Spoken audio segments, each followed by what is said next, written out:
This is 6 News Now, here for you 24 hours a day, online at WLNS.com. Well, the defense rested its case today in the trial of 4 men accused of plotting to kidnap Governor Gretchen Whitmer over her public health policies in 2020. As Ken Kolker reports from Grand Rapids, one of the defendants testified, and his testimony was unusual, to say the least. Just one of the 4 men accused in this case took the witness stand, and it will be up to the jury to decide if it helped him or hurt him. The attorney for Daniel Harris repeatedly asked, "Did you conspire to kidnap the governor?"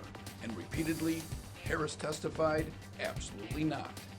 Harris is a 24-year-old former Marine who says he worked as a security guard and was living in his parents' basement in Lake Orion when he joined the Wolverine Watchmen in the spring of 2020 to keep up his military training. He downplayed the militia meetings, the training, and his work with explosives, though he said he liked to blow things up. He went on to trash talk the accused co-leaders of the group, Adam Fox and Barry Croft Jr., calling Croft a, quote, stoner pirate kind of whacknut, though he did say he kind of liked him.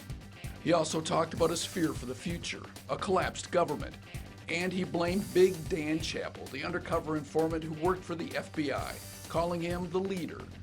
In a tense exchange with a federal prosecutor, Harris repeatedly referred to Chappell as an expletive.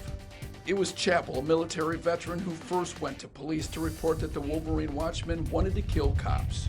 "You're scared by words," Harris said in front of the jury. "Words hurt you. Words scare you. You're an expletive," he went on. "Words are words." Outside the courtroom, his lawyer would not comment. Can you talk about whether Daniel Harris's testimony helped or hurt his case? I have no comment. I'm sorry. Thank you. After closing arguments tomorrow, this case goes to the 12-member jury. The judge ruled today that they will be able to consider the entrapment defense. Here for you in Grand Rapids, Ken Kolker, 6 News. Looking for a different kind of lunch break? Check out the Daily Digital Debrief, weekdays at 12:30 on WLNS.com and on the 6 News app. It's a little bit of news, a little bit of weather, a little bit extra.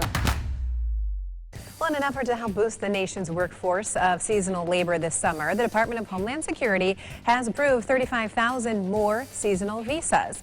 Michigan Congresswoman Alyssa Slotkin says she's been pushing for this change for weeks. She says she wrote a letter to the heads of the Homeland Security and Labor departments because Michigan businesses and especially farmers need the extra help. Slotkin says it will be a struggle to find enough workers for the busy summer season. Her letter also called for broader immigration reform. Well, it was a close call on campus today for the iconic Spartan statue at MSU.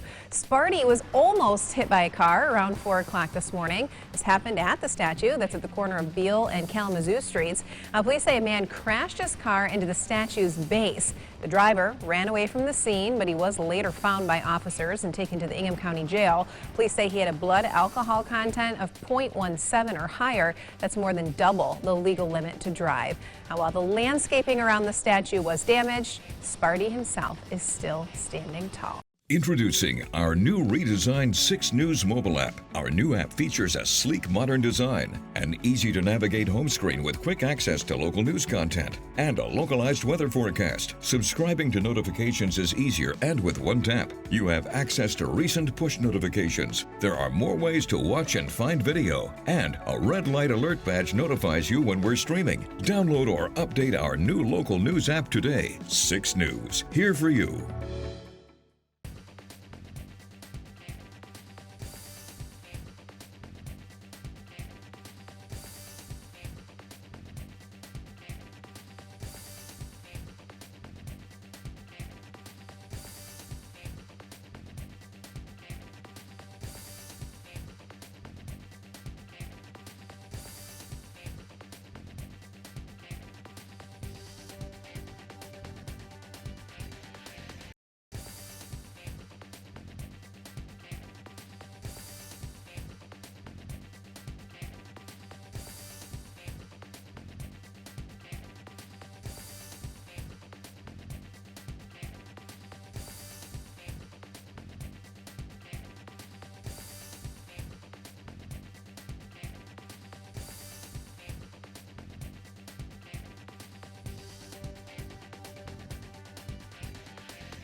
Looking for a different kind of lunch break?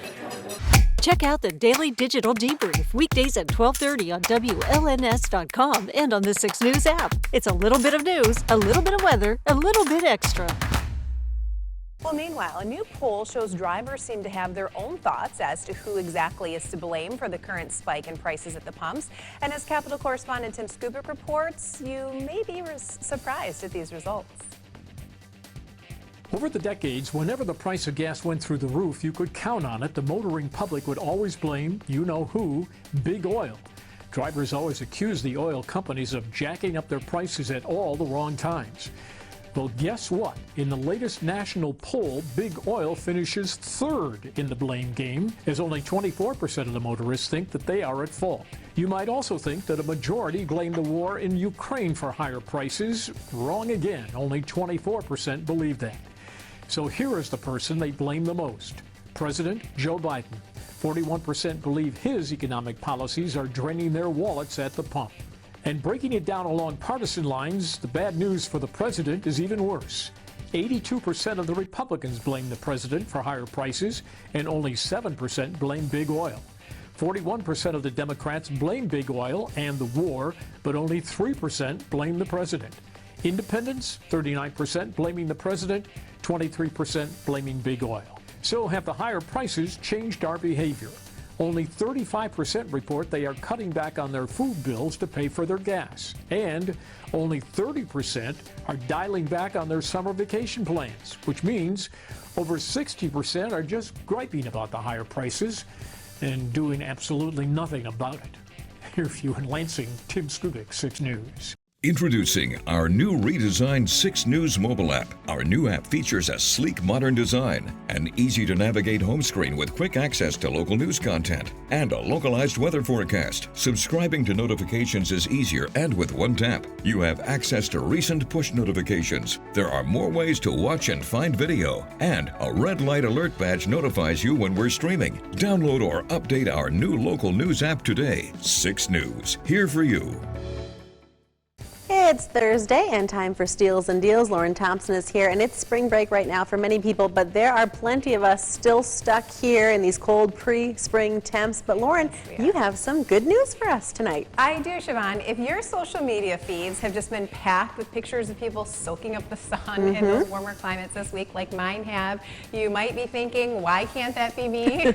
So if you've been bitten by the travel envy bug, tonight I'm here with some tips to help make it overall more affordable. So a former flight attendant has actually recently taken TikTok by storm, sharing her insider hacks to score deals on flights.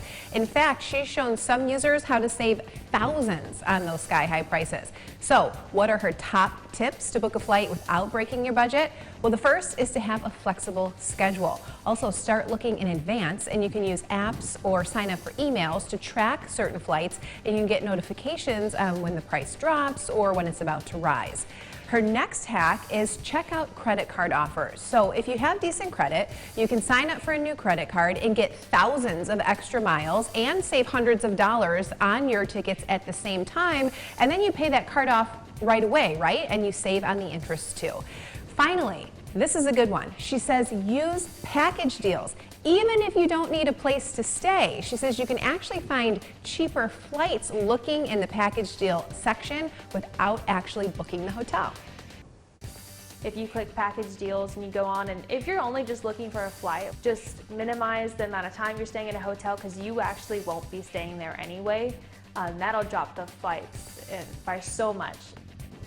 So Siobhan, I'm actually about to fly with my crew, my entire crew of 7 here in a couple weeks. Wish me luck with that. But I actually used one of the tips. I used a flight tracking app. I put in the flight, the route where we're going, and I watched it over a few weeks. Yeah. And it actually, I think, saved me some money. So it is worth a little bit of effort on the front end. Oh, nice. Yeah. You'll have a lot of fun, Lauren. Yes. Yeah. Well, If we make it. Way to go. Okay. Looking for a different kind of lunch break? Check out the Daily Digital Debrief weekdays at 12:30 on WLNS.com and on the 6 News app. It's a little bit of news, a little bit of weather, a little bit extra. The MSU men's basketball team is obviously out of the NCAA tournament, but for all of the Spartan fans out there, you will never forget what happened on this day in 2019, and that is Kenny Goins' 3 heard all around D.C. Face guard, and don't overhelp. Open Without a doubt, that three by Goins will forever go down as one of the most iconic shots in Michigan State basketball's history. With 34 seconds left on the clock, it helped the Spartans take down top-seeded Duke in the Elite Eight to advance to the Final Four. And recently, we reflected on the moment with Tom Izzo. They're memory-making moments. That's what life's all about, you know, these collection of memories. And that'll go down as one of the iconic memories for everybody at Michigan State, much less me, Cassius, and Kenny. But, you know, and one of the more disappointing moments. And that's another time when Mike came over and was so gracious and so complimentary of our team on the floor. This is 6 News Now. We will begin in 60 seconds.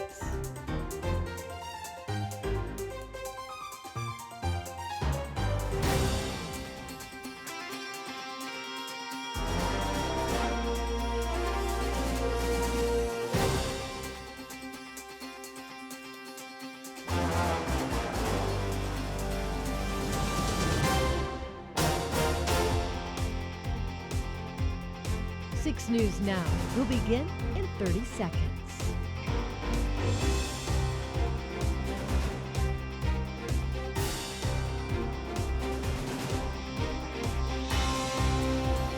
Don't go anywhere. 6 News Now will begin shortly.